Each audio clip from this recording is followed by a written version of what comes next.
Hello, friends, and welcome. I'm the plain, simple tailor. In a recent thrift store trip, I came across 3 sewing devices, only one of which I would call a machine, for less than $25 total. I mainly bought the lot for the hard sewing machine case, which retails for about $60 new. If nothing else, I've gotten my money's worth. The lineup includes a portable handheld device, a small battery-operated machine for simple projects, and if the sewing gods are smiling on us, maybe a singer that works.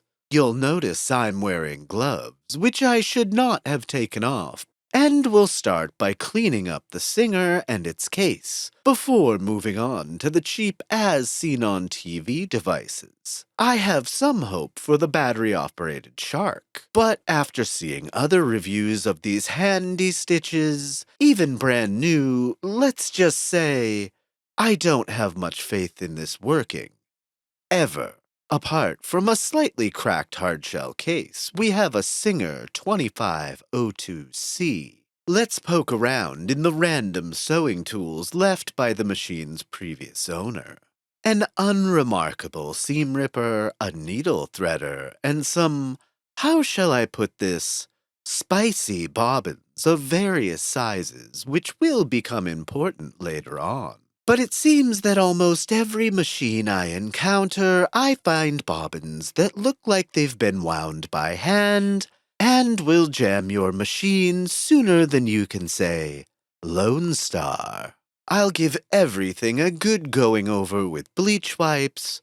I had alcohol and Q-tips on standby, but these just needed a good once-over. It is a very basic machine, only straight and zigzag stitches, and the spindle for the thread has been snapped off. Luckily, with some additional pieces from other machines, we can fit a spindle onto the bobbin winder, and just test it with a top and bottom bobbin for now.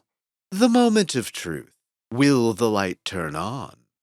And indeed, this is a great first sign. Needles are cheap. This is a pack I bought for $2 at a discount store I use specifically for testing machines, without the fear of breaking a better quality needle, nor ever trusting the needle currently on the machine. After threading it up to the best of my ability given the lack of topside hardware, this first attempt to sew 2 pieces of cotton together jammed up solid, requiring about another 10 minutes to recover, using a seam ripper and scissors to clear the jam. It was at this point where I thought, hey, we got the case, I should be thankful. It's also at this point that I decided to try a shorter L-style bobbin, I believe it is. And that was the cause. This second stitch attempt went flawlessly, and the backstitch button on this beat-up machine is smoother than my modern brother.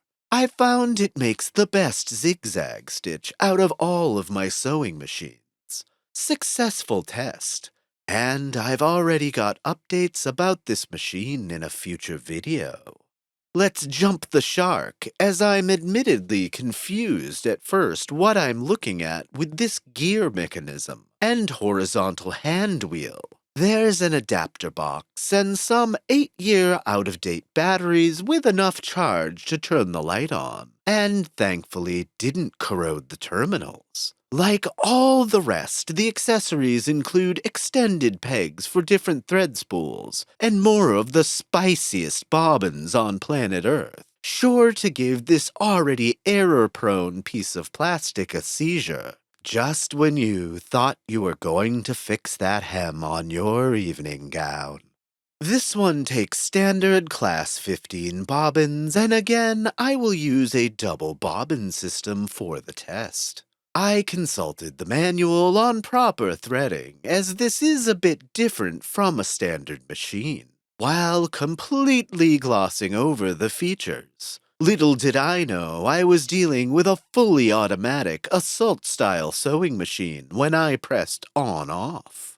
thinking it would still be awaiting the press of the foot switch. The light is separate, and there's a button for a faster auto speed. Much like the singer, the first trip through of 2 pieces of cotton jammed the device solid. Though I'm still not quite sure why. After a rethread and reset, it worked with the foot switch. It worked on full auto.